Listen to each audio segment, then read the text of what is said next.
Kyiv residents have woken up to smouldering ruins after another deadly barrage by the Russian army. Well, Israel's Prime Minister Naftali Bennett says that despite some progress, big gaps remain between Russia and Ukraine in efforts to end their conflict. Well, Israel has emerged as a key mediator between the two sides, having maintained good relations with both. Well, John Beaver joins us live now from Riga, Latvia. John, President Zelenskyy has suggested Jerusalem as a place to host peace talks between him and Vladimir Putin. How ready is Putin to, meet Zelenskyy eye to eye? Well, certainly Russia saying there is absolutely no chance of talks between the two presidents of Ukraine and Russia for the time being, because they argue that not enough progress is being made in these negotiations. Dmitry Peskov, he's the Kremlin spokesman, he was asked about this earlier, and he said quite simply that not enough progress was being made, so there was no reason for the two leaders themselves to speak on the phone or to meet. So certainly it seems that the two sides are a long way apart in terms of how well they think negotiations are going. They are continuing, though, today, and what we've had this morning is the Ukrainians saying that they absolutely would not give up the southern port city of Mariupol. They're saying that although there remains somewhere in the region of 300,000 people trapped there, they turned down the offer to allow humanitarian aid in and to allow civilians out, because a crucial part of that offer was the surrender of forces there. So certainly the Ukrainians saying that's not something they're willing to do, and it seems the two sides are quite far apart in terms of how the negotiations are going. And John, not to mention the fact that Mr. Zelenskyy has also called on Europe to halt all trade with Russia. And we've seen, the sanctions having quite a big impact. But if that happens, how big of an impact do you think that will have on the country as well as on Putin's thinking?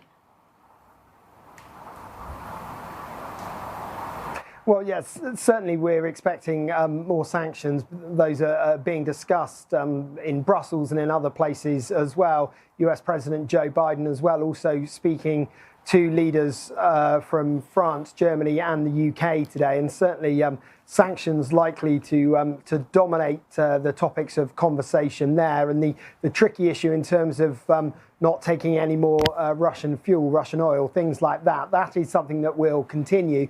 In terms of where that leaves Russia, well, Vladimir Putin has pushed ahead with this, knowing there would be huge sanctions, knowing that he was going to alienate Russia from most of the world, certainly all of the Western world. So it seems like something that he is comfortable doing, to pursue this invasion of Ukraine, despite what might happen in terms of sanctions. Russia certainly sees itself as being able to cope with these sanctions. We've seen a partial reopening today of some of the stock market in Russia, but not in terms of private companies. So we still haven't seen that impact.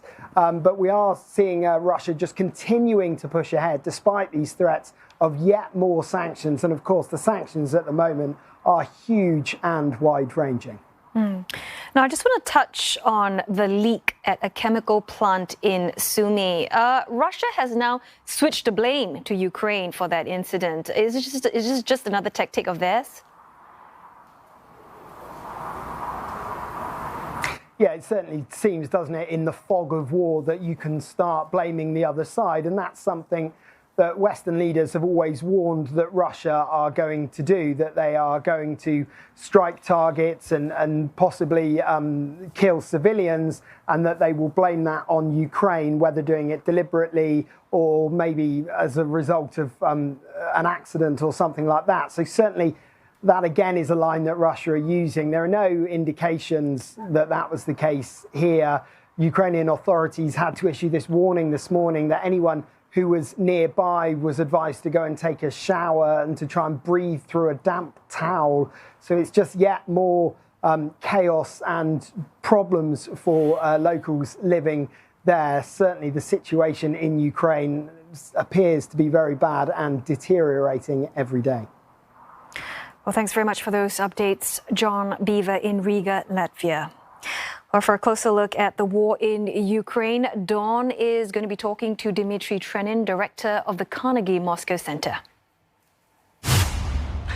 Mr. Trenin, you once said that the stabilization of the front line in eastern Ukraine is what President Vladimir Putin's short-term goal is. 25 days now into this invasion, do you still hold that view, given what we've seen with the latest shelling in the capital, as well as the attacks that we've seen in the western part of the country? Well, Dawn, that was certainly one of the scenarios that was being considered. And President Putin himself said a few days ago that eventually they decided that that was not enough. Stabilizing the front line or even pushing to the administrative boundaries of the two republics in Donbass, Donetsk and Lugansk, was not going to solve the problem, they concluded. So they opted for a large-scale military operation that essentially had the entire country in as an area where that operation would be carried out. Well, Mr. Trenin, Vladimir Putin has posited this entire so-called military operation as being the only decision he could make, yet it has stretched Russia economically because of the number of sanctions that we've seen. How long can he really continue with this invasion, particularly with the limited inroads that Moscow is making in Ukraine? Do you think that he is or will ever be in any mood for compromise? Well, Mr. Putin has laid out his aims in Ukraine. And those include Ukraine's recognition of Crimea as part of Russia, the recognition of the two Donbass republics as independent entities, and what he calls demilitarization and denazification of Ukraine. And those two can be are open to some interpretation, what you actually mean by demilitarization or denazification.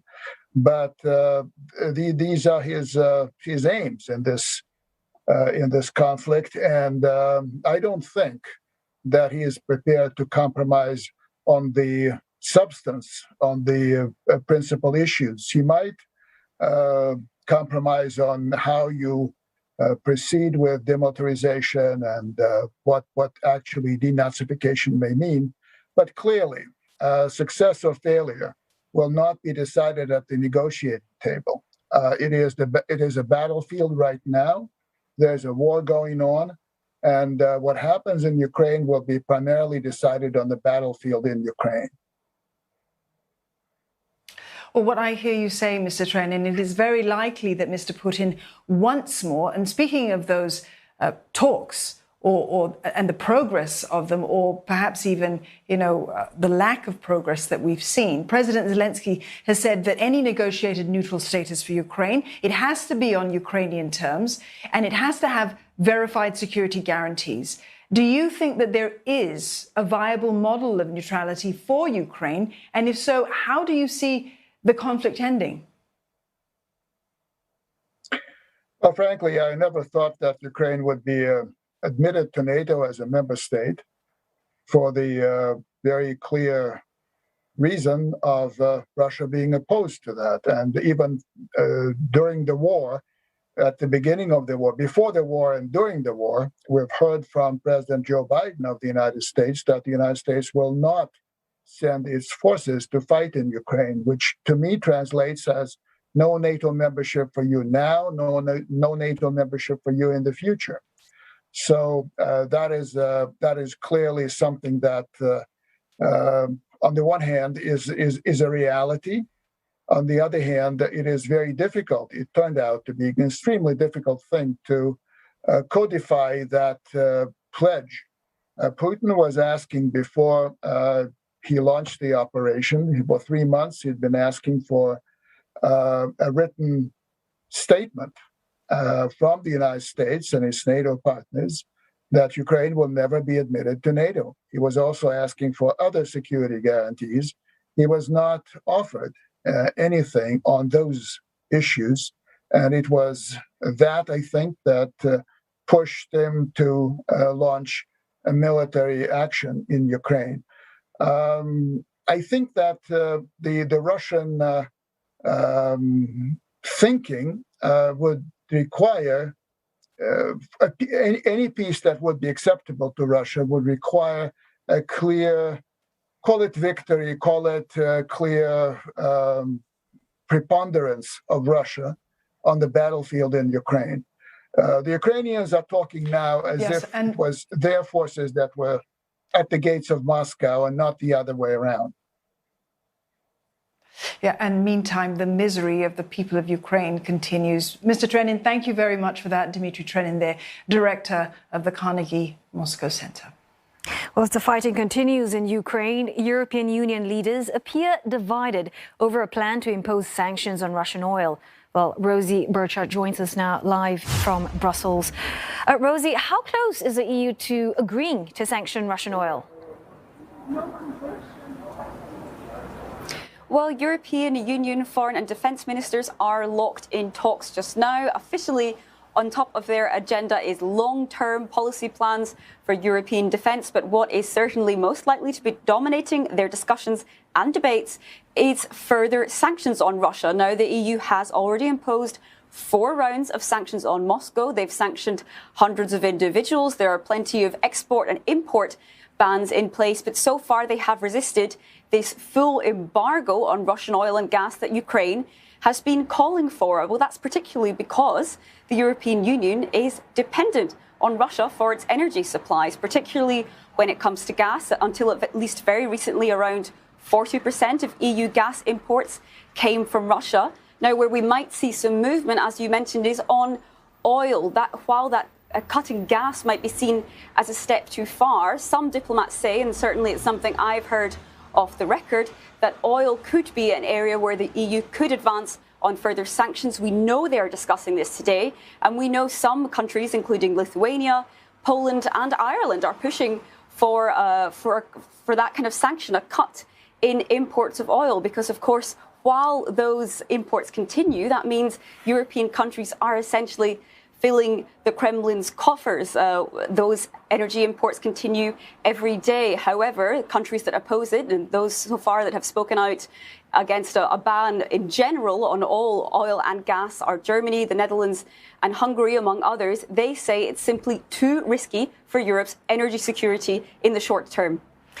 Now, energy, as you've mentioned, is clearly central to Europe's response to Russia in this war. Let's just hear what Lithuania's foreign minister has just said about this issue. I think it is unavoidable to start talking about the energy sector, and we definitely can talk about oil, because it is the biggest revenue to Russian budget, and also it's quite easily replaceable because of our infrastructure and multiple suppliers existent. So, Rosie, what harm you think could be done to Russia by EU using energy sanctions as a weapon?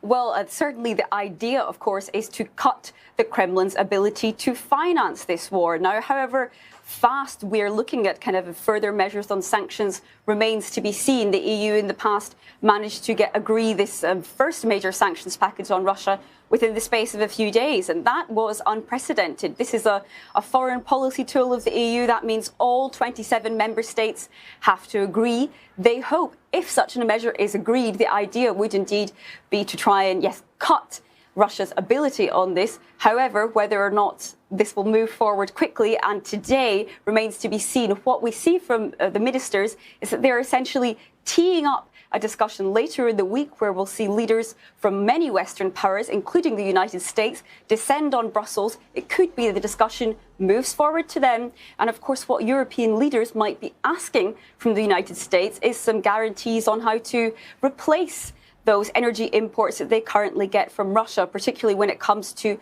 LNG, replacing the current gas imports from Russia into the European Union. And of course, we know that US President Joe Biden, he's going to be visiting leaders from NATO, G7 and EU this week. On top of that, he's also going to be visiting Poland. Just run us through what he hopes to achieve in Europe.